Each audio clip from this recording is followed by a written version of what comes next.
OG Diaz, niratrat ng Kimpaw supporters sa buy one take one tickets. Inggit, pikit na lang.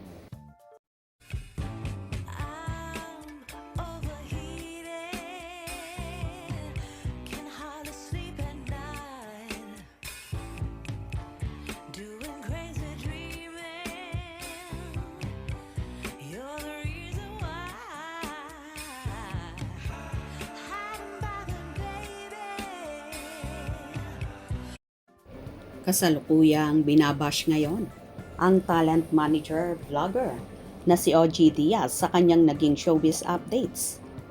Nabanggit kasi ni Mama Ogs na nagkaroon daw ng buy one take one ang bentahan ng tickets ng Love Kimpaw World Tour kung saan naging matumal daw ito.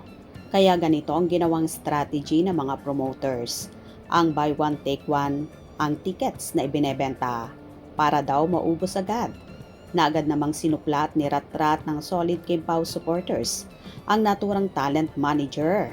Ipinamukha nga nila na nagkakamali si Mama Ogs dahil bukod sa sobrang daming tao nang dumalo na una at pangalawang show, kaya hindi sila kumbinsido sa sinasabing ito ni OG Diaz at kitang-kita naman daw na dinagsa talaga ng fanay at nag-uumapaw sa venue sa dami ng nanood na ayon pa nga sa ilan na mas malaki ang Anaheim kesa Redwood City at kita na hindi mahulugan ng karayom ang venue sa dami ng tao at posible pang araw na madagdagan ang shows ng Kimpaw dahil successful ang 1 and 2 na shows at may dalawa pang show na magaganap sa May 1 sa Edmonton at sa May 3 naman sa Toronto. Dahil dito may kanya-kanyang kuda at hanash ang mga fanay. Yes po, napanood ko po yung Asar Talaga Ako. Parang ang init ng dugo nila sa Kimpaw. Sobrang dami ng nagmamahal at nagpapasaya sa Kimpaw. Hindi yata kasi naiintindihan ni OG Diaz na yung buy one take one bayad din yun. One na galing sa sponsors. Sinabi lang na buy one take one pero binayaran ng sponsors. Second event pa lang pero grabe support ng mga fans. Kung tutuusin, pumaldo ang TFC at Star Magic sa show ng dalawang yan. Halos lahat nag-e-effort ng promotion yan, mga fan. Dom nila. Di lang naintindihan ni OG ang ginagawang promotion ng mga fans. Kaya akala niya, pinamigay na ang tickets. Natawa ko doon sa pinamimigay na lang ang tickets. Basta na lang, di siya updated na mayayaman ang fan ni Kimi sa ibang bansa. Sabi ni OG Diaz, buy one take one ang ticket. Inggit, pikit ka. Maging mabait ka na lang ang idol mong OD. Di ganito ang fans. Yung guys kill it. Congrats again, Kimpaw. Success again.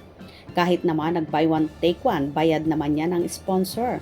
Yung one kasi may mga sponsors sa Kimpaw World Tour. Parang free sa mga fans ang nagbayad sponsor. May bago naman, sabi pinamimigay daw yung ticket. Tama yung buy one take one, nag-comment nga ako doon dahil walang mawawala kasi sa hirap ng buhay ngayon. Pa-thank you na din yun ng mga fans. Isa pa maraming nanonood. Thank you so much sa lahat ng mga sumusuporta. God bless everybody for the content nga ni. Good job to all Kimpawlandia. Congrats sa ating lahat. Congratulations Kimpaw. Wow, that's great. To all Team Kimpaws for every sweat and effort. Sampal sa mukha ni OG Diaz yan. Thank you so much sa support. Hashtag Kimpawladya. Congrats Kimpaw, ang daming nanood. Eto lang ang masasabi ko sa issue na yan. Pag nagka-sequel ang hashtag Love Kimpaw World Tour, ibig sabihin kumita. Pag di nasundan, di tama sila. Malalaman lang natin yan pag natapos na yung 4 na show. Congratulations Kimi and Paolo. Dearest, so really proud of you. May God bless abundantly. Though I am near in New York, was so thankful for the live stream shared someone. So grateful and thankful for it. Kimi and Paolo, we are praying both of you for your success and loving you both always so dearly. Thank you TFC and Star Magic. Yes, Kim Pauladia talaga ang nag-promote ng gusto kaya akala ni OG Diaz flop. Kaya may buy one take one, di niya alam puro may kaya yung Kim Pauladia. Kudos to Kim Pao fans. Good job. Wait for your own karma, OG Diaz. Wala kang takot mabilis lang yung dumating. Next time, kung meron pa, be kind. Yes, total performer ang Kim Pao. Congratulations for the total success of your concert. So, as with Carmel, pag nag-down ka sa kapwa mo, itataas siya ng Diyos. Balik sa kanya, karma. Madami daw tao kasi pinamigay lang ang mga ticket ng Kim Pao. Mga bashers nga naman. Good job, TFC, Star Magic, mabuhay ang Kim Pao. Ano ka ngayon, OG Diaz? Baka naiprank ka lang ng mga Kim Pauladia. Kunwari, walang bumili, yun pala sold out. Para, ma-surprise ka raw. Papansin talaga, ang yak mong lapad na yan. OG Diaz, nag-left the group. Napahiya na. Bakit ba ganon si OG sa Kim Pao, especially kay Kim?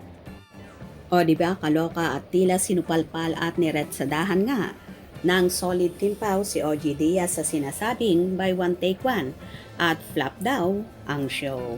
Kayo, ano ba ang reaction nyo dito? Hope you enjoyed. Please subscribe for more info.